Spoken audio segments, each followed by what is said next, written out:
بسم اللہ الرحمن الرحیم۔ السلام علیکم معزز طلباء کرام، آپ سب کیسے ہیں؟ آج ہم مؤطا امام محمد کے سبق نمبر 249 کو پڑھیں گے۔ آج کے ہمارے سبق کا عنوان ہے شکار اور جنگلی جانوروں کا بیان۔ آج کے ہمارے سبق کی عبارت جو ہے وہ شروع ہوتی ہے باب الصید وما یکرہ اکلہ من السباع وغیرہ، کہ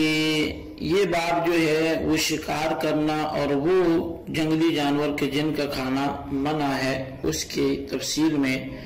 یہ باب ہے۔ تو بہرحال آج کے سبق میں ہم جو گفتگو کرنے والے ہیں وہ اسی حوالے سے ہوگی، تو ہم بلا تاخیر آپ کے آج کے سبق کی عبارت پڑھ کے اس کا ترجمہ کرتے ہیں اور پھر اس کی جو وضاحت ہوگی وہ بھی آپ کے سامنے بیان کی جائے گی۔ اخبرنا مالک اخبرنا ابن شہاب عن ابی ادریس الخولانی عن ابی ثعلبۃ الخشنی ان رسول اللہ صلی اللہ علیہ وسلم نہا عن اکل کل ذی ناب من السباع۔ امام محمد رحمۃ اللہ علیہ فرماتے ہیں کہ ہمیں امام مالک نے خبر دی ہے کہ ہمیں ابن شہاب ابو ادریس خولانی سے بتایا، ابن شہاب نے، کہ انہیں ابو ثعلبہ خشنی نے بتایا کہ رسول کریم صلی اللہ علیہ وسلم نے درندوں میں سے ذی ناب کے کھانے سے منع فرمایا۔ تو یہ ایک حدیث جو ہے وہ یہاں تک ہوئی۔ تو اس کے علاوہ دوسری روایت ذکر کرتے ہیں، فرمایا کہ اخبرنا مالک حدثنا اسماعیل بن ابی حکیم عن عبیدۃ بن صفین الخضرمی عن ابی ہریرۃ عن رسول اللہ صلی اللہ علیہ وسلم انہ قال اکل کل ذی ناب من السباع حرام۔ امام محمد رحمۃ اللہ علیہ فرماتے ہیں کہ ہمیں امام مالک نے خبر دی ہے کہ ہمیں اسماعیل بن ابو حکیم نے عبیدہ بن سفیان خضرمی سے بتایا کہ حضرت ابو ہریرہ رضی اللہ عنہ نبی اکرم صلی اللہ علیہ وسلم سے بیان کرتے ہیں، فرمایا کہ درندوں میں سے ہر ذی ناب کا کھانا حرام ہے۔ قال محمد وبہذا نأخذ یکرہ اکل کل ذی ناب من السباع وکل ذی مخلب من الطیر ویکرہ من الطیر ایضا ما یأکل الجیف مما له مخلب او لیس له مخلب وهو قول ابی حنیفۃ والعامۃ من فقہائنا وابراہیم النخعی رحمہم اللہ علیہم۔ امام محمد رحمۃ اللہ علیہ احادیث کے بعد اپنا احناف کا نظریہ بیان کرتے ہوئے آپ لکھتے ہیں، آپ فرماتے ہیں کہ ہمارا اسی پر عمل ہے کہ ہر ذی ناب جو درندے کا کھانا یہ مکروہ ہے، اور ہر پنجے والے پرندے کا کھانا بھی مکروہ ہے، اور ہر پنجے والا ایسا پرندہ کھانا بھی مکروہ ہے جو مردار کھاتا ہو۔ یہی قول امام اعظم امام ابو حنیفہ اور ہمارے عام فقہائے کرام اور ابراہیم نخعی رحمۃ اللہ علیہ کا بھی ہے۔ اچھا، اب جانوروں کی حلت اور حرمت یہ بڑا ایک معرکۃ الآراء مسئلہ ہے، اور اس میں اجتہاد کی راہ جو ہے وہ بہت کشادہ ہے، کیونکہ قرآن کریم میں محدود جانوروں کی حرمت مذکور ہوئی ہے،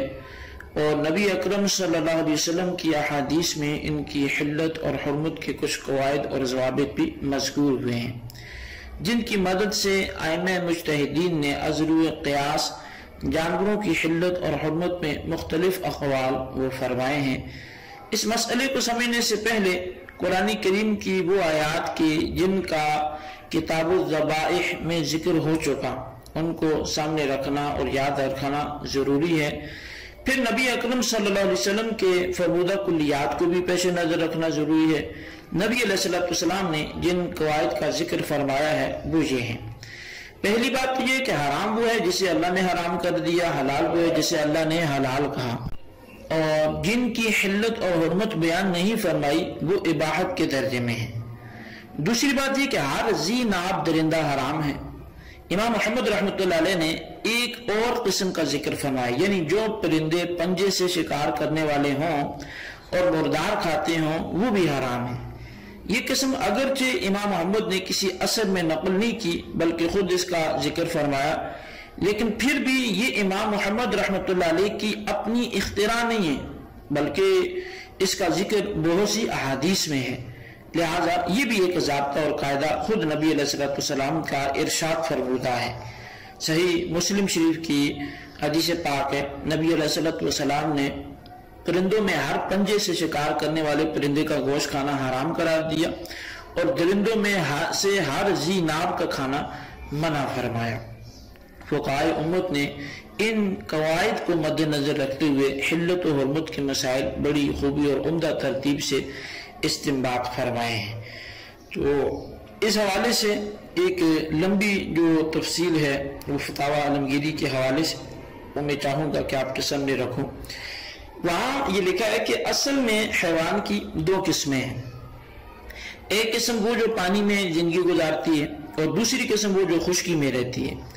جو پانی میں رہتے ہیں ان تمام حیوانات کا کھانا حرام ہے، صرف مچھلی جائز ہے، اس کا کھانا حلال ہے، لیکن وہ مچھلی جو اپنے آپ مر کر پانی پر تیر رہی ہو وہ بھی حرام ہے۔ اور وہ حیوانات کے جو خشکی پر رہتے ہیں تو ان کی پھر 3 اقسام ہیں۔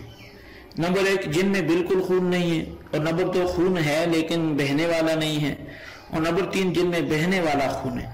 اچھا، پہلی قسم کے جن میں بالکل خون نہیں ہوتا جیسا کہ مکڑی ہے، بھیڑ ہے، مکھی ہے، عنکبوت ہے، ٹڈیاں، بچھو وغیرہ، ان میں سے صرف مکڑی کا کھانا حلال ہے یعنی ٹڈی دل، بقیہ تمام حرام ہے۔ یوں ہی جن میں بہنے والا خون نہیں ہے جیسا کہ سانپ، چھپکلی، گرگٹ اور زمین کے تمام کیڑے مکوڑے، چوہے، ٹڈی دل سے جس کے جسم پر کانٹے ہوتے ہیں وغیرہ، ان تمام کی حرمت میں کوئی اختلاف نہیں ہے۔ اچھا، گو کو صرف امام شافعی رحمۃ اللہ علیہ نے حلال کہا ہے۔ وہ جانور کے جن میں بہنے والا خون ہوتا ہے ان کی پھر 2 قسمیں بنے گی، ایک پالتو اور دوسرا وحشی۔ پالتو 4 پائے مثلا اونٹ، گائے، بکریاں وغیرہ بالاتفاق حلال ہیں، اور وحشی 4 پائے مثلا ہرنی، نیل گائے، جنگلی گدھا، جنگلی اونٹ، یہ بھی بالاتفاق مسلمین جو ہیں یہ بھی حلال ہیں۔ اور پالتو لیکن پھاڑ کر کھانے والے حیوان مثلا کتا، چیتا، گھریلو بلی یہ حلال نہیں ہے۔ اسی طرح یہ وحشی ہوں تب بھی حلال نہیں ہے۔ وحشی کچھ تو درندے کہلاتے ہیں اور کچھ پرندے ہیں۔ وحشی درندے ان کو کہا جاتا ہے جو پنجے والے ہیں، اور وحشی پرندے جو ٹیڑھی چونچ والے ہیں، لہذا وحشی درندوں سے ٹیڑھے ناخنوں والے جیسا کہ شیر، بھیڑیا، بچھو، چیتا، لومڑی اور جنگلی بلے وغیرہ، ان تمام کے حرام ہونے میں کوئی اختلاف نہیں ہے۔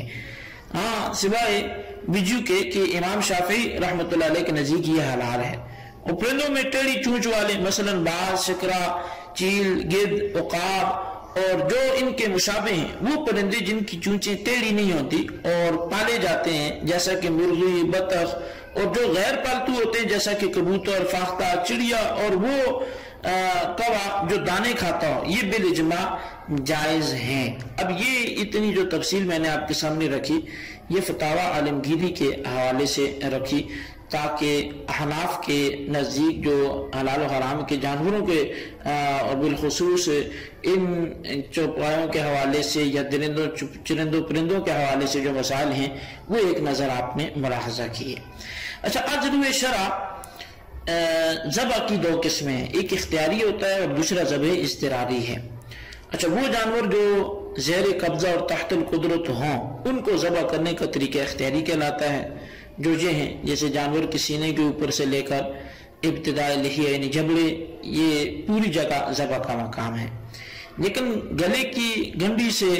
جو ہے وہ نیچے والی جگہ سے ذبح کرنا اصل اور صحیح ہے، لیکن کیونکہ اس جگہ سے 4 رگیں یقینی کٹ جاتی ہیں اس لیے یہ صحیح ہے، اور اگر غلطی سے اس کے اوپر سے ذبح کر دیا تو بھی جائز ہو جائے گا۔ خیر، یہ ذبح اضطراری نہیں تھا، یہ اختیاری تھا، جو تحت القدرت جانور ہوں ان کو ذبح کرنے کا طریقہ ہے۔ دوسرا طریقہ اضطراری ہے، اور یہ طریقہ ان جانوروں کے لیے ہوگا جو زیر قدرت اور تحت القدرت نہیں ہوں گے، جیسا کہ وحشی حلال جانور مثلا ہرن، ان جانوروں کو پکڑ کر ذبح کرنے کا معاملہ بہت مشکل عمل ہے، اس لیے اب ایسے جانوروں کا خون نکالنا ضروری ہے، خواہ وہ جسم کے کسی حصے سے نکل کر بہہ جائے۔ اس کے چند طریقے ہیں۔ پہلا طریقہ یہ ہے کہ کسی سدائے ہوئے کتے وغیرہ کو اللہ کا نام لے کر اس وحشی حلال جانور پر چھوڑا جائے اور وہ اسے دبوچ کر زخمی کر دے، یہ حلال ہو جائے گا۔ دوسرا طریقہ یہ ہے کہ تیر مارا اور جانور زخمی ہو کر گر گیا اور پہنچنے سے پہلے گر جائے، جبکہ تیر چلاتے وقت اللہ کا نام لے کر چلایا جائے، یہ بھی حلال ہو جائے گا۔ ذبح کی یہ اقسام قرآن و حدیث سے ماخوذ ہیں، ان کی کچھ شرائط بھی ہیں جو انشاءاللہ آگے ہی کسی اس کی مناسب باب میں بیان بھی کر لیں گے۔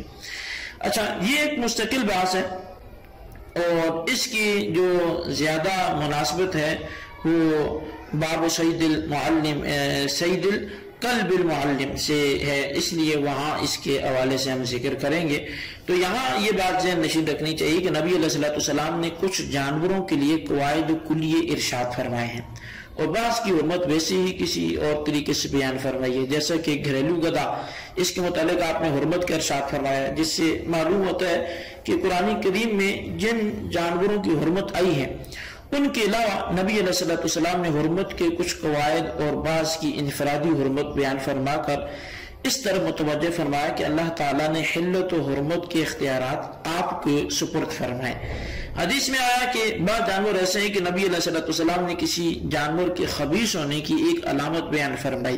کہ وہ جانور کسی قوم کی صورتوں کو مسخ کر کے بنائے گئے ہیں، یہ علامت اس جانور کے طبعاً خبیث ہونے کی ہے، مثلا بندر ہے، خنزیر ہے،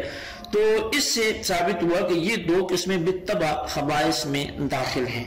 اگر ان کو ذبح بھی کیا جائے تو یہ حلال نہیں ہو سکتے۔ ان کے علاوہ کچھ جانور وہ ہیں جن کے افعال و آثار سے ان کا خبث ٹپکتا ہے اور طبع سلیم اسے محسوس کرتی ہے، جیسے کہ بھیڑیا وغیرہ، جس کے کام ہی دوسرے حیوان کو چیر پھاڑ کر کھانا ہے۔ تو بھیڑیے کے بارے میں کسی نے نبی علیہ السلام سے پوچھا تو آپ نے فرمایا کہ کیا کوئی انسان اسے کھانا پسند بھی کرے گا؟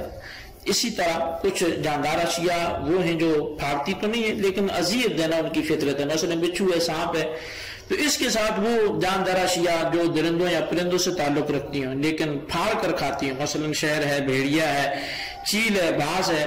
یا وہ جانور کے جن کی طبیعت میں کمینگی اور نجاست وہ تلویث ہوں، ان کے مضر ہونے کی وجہ سے نبی علیہ السلام نے ان کو حرام قرار دیا ہے۔ اب جن جانوروں کی حرمت خصوصیت کے ساتھ نبی علیہ السلام نے بیان فرمائی تو وہ جو ہے اس کے حوالے سے کچھ میں نے آپ کے سامنے عرض کیا،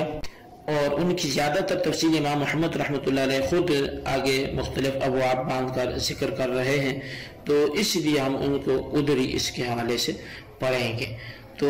بہرحال یہ ہمارا آج کا سبق تھا، اس کو آپ اچھی طرح سمجھے، اس کے خلاصے کو اپنے رجسٹر پر ضرور لکھیں۔ اللہ تعالیٰ سے دعا ہے جو ہم نے پڑھا سمجھ سے یاد رکھنے کی توفیق نصیب فرمائے، آمین بجاہ النبی الامین صلی اللہ علیہ وسلم۔